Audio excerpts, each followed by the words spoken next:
Viewer discretion is advised for this brand new series. Stepping away from Reddit stories for just a moment, we'll examine the real-life stories of people who met their demise under tragic, bizarre, and horrifying circumstances. As we explore unsettling events, we'll provide graphic details that some may find disturbing. If this content is not for you, I absolutely understand. However, with that warning out of the way, let's dive right in.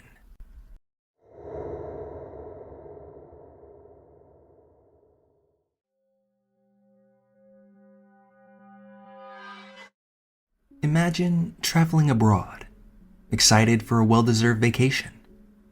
Imagine doing so with someone that you've been close to for your entire life. The stage is set for a dreamlike escape, but what no one prepares for is when that dream turns into a nightmare. Mildred Bowman, age 62, and her sister Alice Wardle, 68, were British sisters with a rather close bond. Despite their advancing age, they were independent, adventurous women, enjoying their retirement and spending time together traveling. In July of 2005, the two sisters were on a vacation in Benidorm, a popular coastal town in Spain known for its sunny weather and tourist-friendly environment.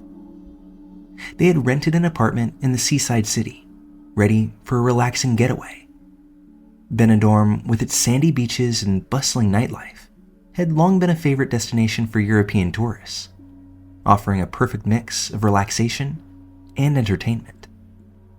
For Mildred and Alice, it was yet another chance to share their love for exploration and to create more cherished memories together.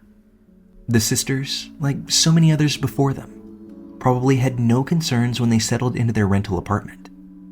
It seemed like the ideal place for their vacation. A small, cozy space to rest their heads at night after days filled with exploration. In fact, they had stayed at this same property at least once before, so they were familiar with the rental itself. The apartment that they had rented was more or less a studio. It had a small living area, a kitchen, bathroom, and it came with a foldable Murphy bed. For those that are not aware, a Murphy bed is a bed that folds up vertically into a wall or a cabinet when not in use. It's a common space-saving feature in many small apartments. And at first glance, nothing seemed amiss with the setup. However, unbeknownst to the sisters, the looks of their cozy vacation dwelling would turn out to be deceiving. On July the 4th, 2005, after a long day of enjoying the sights, Mildred and Alice likely retired to bed, exhausted and ready for some needed shut-eye. But at some point during the night, the bed began to malfunction. The bed frame and its heavy components unexpectedly collapsed upon them, pinning both women underneath. The sheer weight of the wooden frame and mattress was overwhelming. The bed had essentially sealed them in, with no room to escape. The tragic reality of their situation became painfully clear. They were trapped, being slowly crushed beneath the bed, with little hope of calling for help. Over the next several hours, the pressure of the confined space and hulking weight of the bed frame, along with the collapsed cabinet, would end both Mildred's and Alice's lives. For several days after, the sisters were considered missing. Friends and family, unaware of the unfolding disaster, began to worry. The duo's failure to return calls and check in raised alarms, but with them being on holiday, it wasn't immediately a cause for panic. Unfortunately, their absence would soon turn from concern to a devastating discovery. On July 7th, 2005, concerned staff at the apartment complex entered the room to check on the sisters after noticing that they hadn't checked out as initially planned. What they found was horrifying. The collapsed Murphy bed, now clearly dislodged from the wall, the lifeless bodies of the two sisters, and the evidence of what had clearly transpired. Authorities were called immediately, but it was far too late. Mildred Bowman and Alice Wardle, had both tragically died as a result of their injuries. The weight and position of the bed left them pinned, with no ability to move. Their deaths had likely been agonizing and slowly drawn out. It was determined that they had been dead for days before they were found, with the bed likely collapsing on them between the hours of 11 p.m. on July 4th and 2 a.m. the morning of July 5th. The story of their demise quickly gained attention, not only in Spain, but also back home. The bizarre and tragic circumstances surrounding their deaths shocked the public. How could something as mundane as a bed become such a deadly hazard? The more details that emerged, the more questions were raised about the safety of the apartment and the conditions that allowed such a tragedy to occur. The Murphy bed in the sisters' rented apartment had not been properly installed. Reports later revealed that the bed's frame had not been properly secured to the wall, and the mechanism meant to hold it in place was faulty. Essentially, the bed had been a ticking time bomb, waiting for the proper moment to fail. In the aftermath of this tragedy, their family sought justice. Understandably distraught by the circumstances of the sisters' deaths, Mildred and Alice's relatives filed lawsuits against both the property owners and those responsible for the bed's installation and maintenance. They alleged negligence on the part of the apartment complex for allowing a dangerously faulty bed to be used by guests without proper inspection or repair. While legal action was taken, the case also ignited a broader conversation about safety standards in rental properties, particularly for tourists. The tragedy served as a wake-up call about the risks posed by faulty furniture, especially in environments where safety standards may not be as strict as one might expect. The incident led to calls for stricter regulations and inspections of rental accommodations in order to prevent future accidents. Mildred and Alice's deaths became a symbol of importance of property safety and accountability. For many, it was a chilling indication of how seemingly everyday items could become deadly in the blink of an eye. The tragic deaths of Mildred Bowman and Alice Wardle were a heartbreaking accident, one that took the lives of two beloved sisters who simply wanted to enjoy their golden years. Their story serves as a stark reminder of just how fragile life can be, even in the most unexpected of ways. Though nothing will bring them back, their memory lives on, not only through the grief of their family and friends, but as a cautionary tale for anyone who might take for granted the safety of their surroundings. We can only hope that their deaths led to real change that prevents such a tragedy from ever happening again.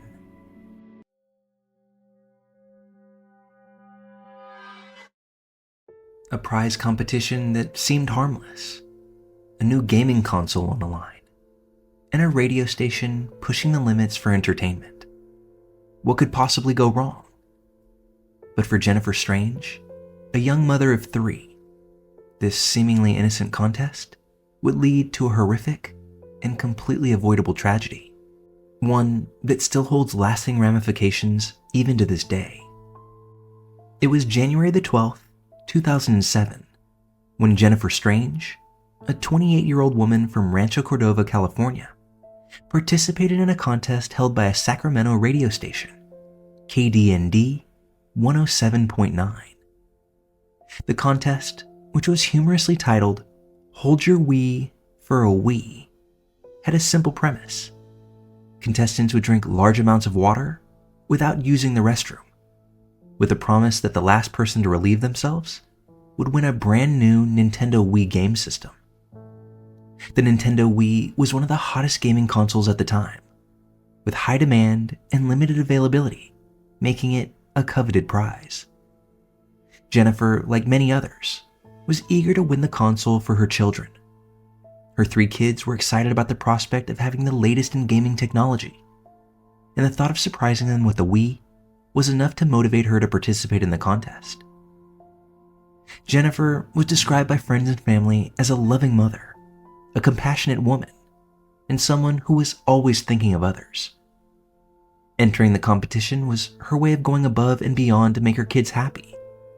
But what she and most of the participants didn't realize was the very real danger posed by this seemingly harmless competition. The contest took place at the KDND radio station, where contestants were given bottles of water to drink every 15 minutes. Initially, the quantity seemed manageable, with each person required to drink around 8 ounces of water at a time. But as the contest continued, the amount of water consumed increased, while the rules of not being allowed to go to the bathroom remained the same. As the hours dragged on, the contestants were drinking large quantities of water, far more than what the human body is equipped to handle in such a short period of time. At first, the event was lighthearted. Contestants joked with the radio hosts, and the atmosphere was filled with excitement as they all eagerly competed for the prize. But soon, some participants began to show signs of discomfort. Several complained of feeling nauseous, bloated, and lightheaded.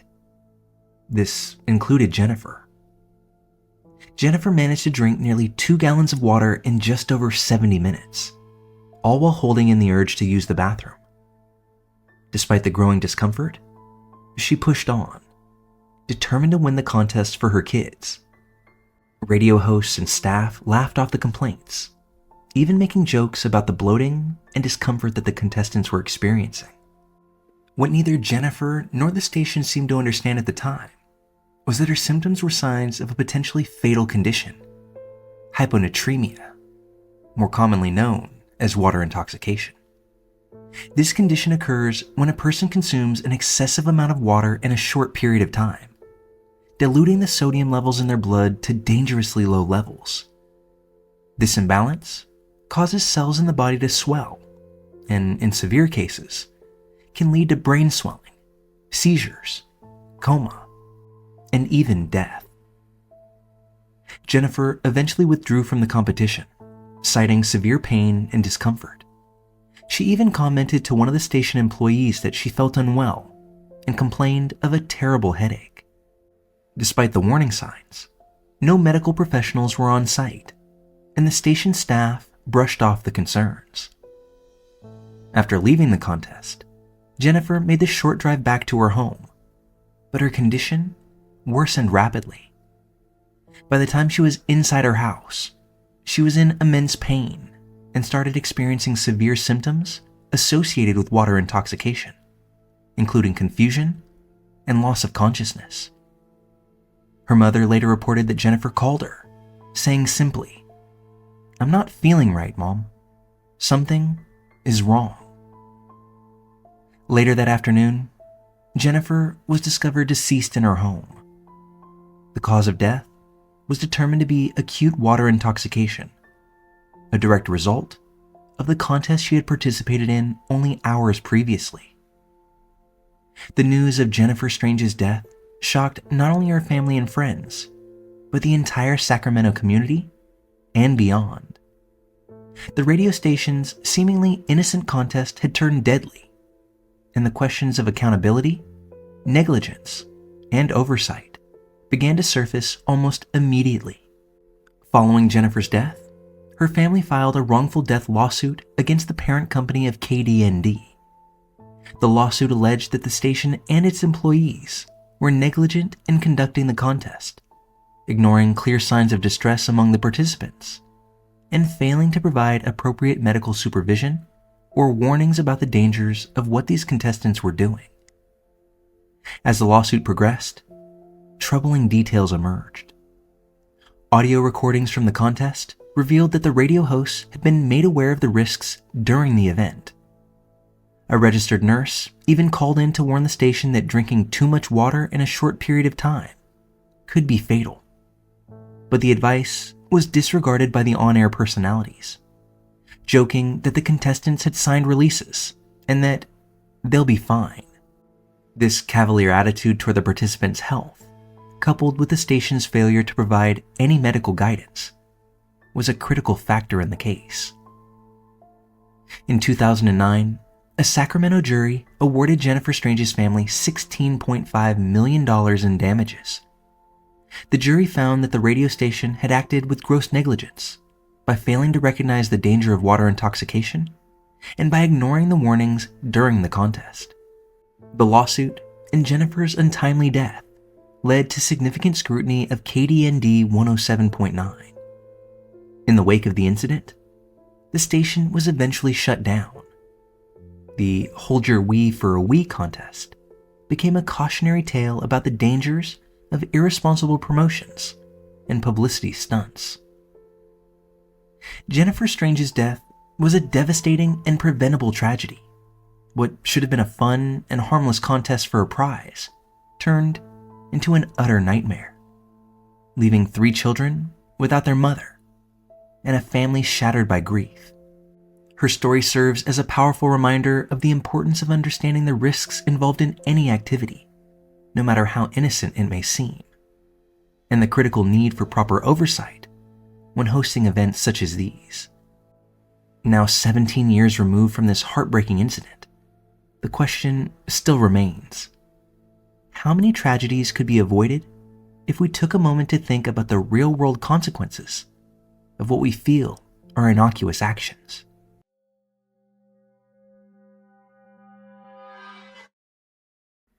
Freak accidents can be the stuff of nightmares, a completely unpredictable tragic twist of fate that can alter lives in an instant. Such was true in the case of Humberto Hernandez, a young man from Oakland, California, who never imagined that a simple walk down the street on a summer's day would invite unforeseen consequences, ones that simply cannot be undone. It was a sunny July day in 2007. The streets of Oakland were bustling with people going about their everyday lives. Among them was Humberto Hernandez, a 24-year-old man walking with his wife along the sidewalk of 98th Avenue.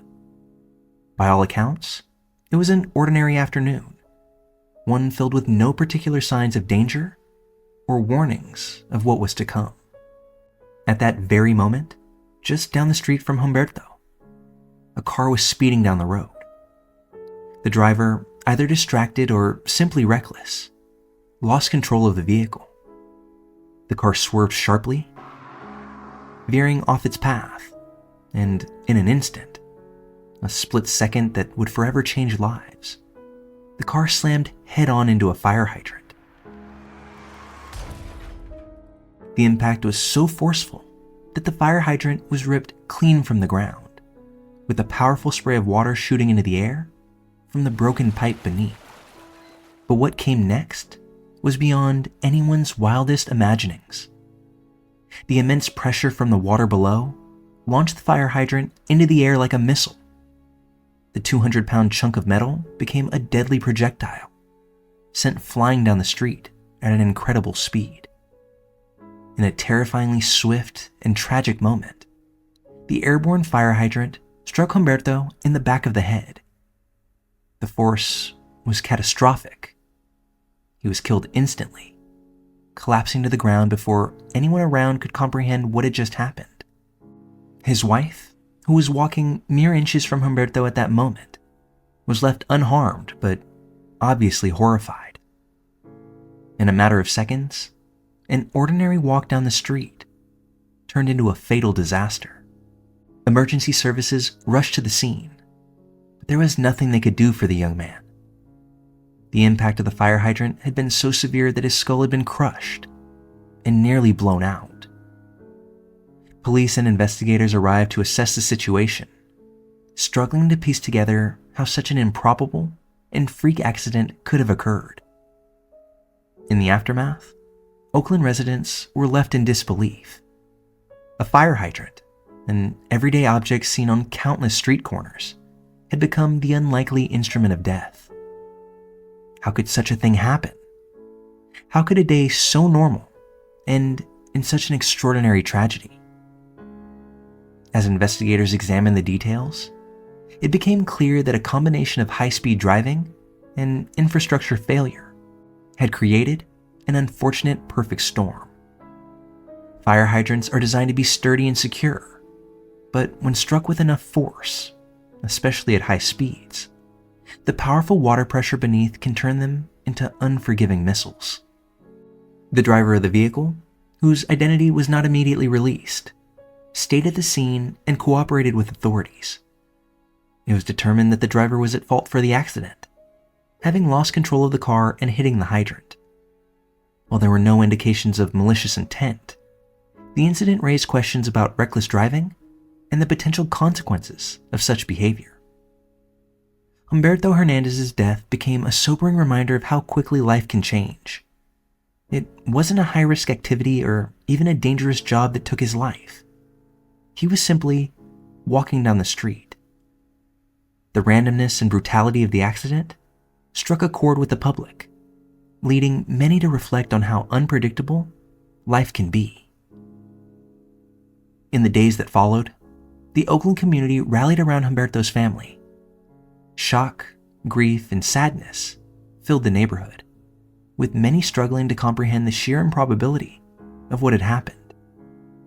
Vigils were held, flowers and candles were left at the site where Humberto lost his life, and people from all walks of life came together to offer their condolences to his loved ones.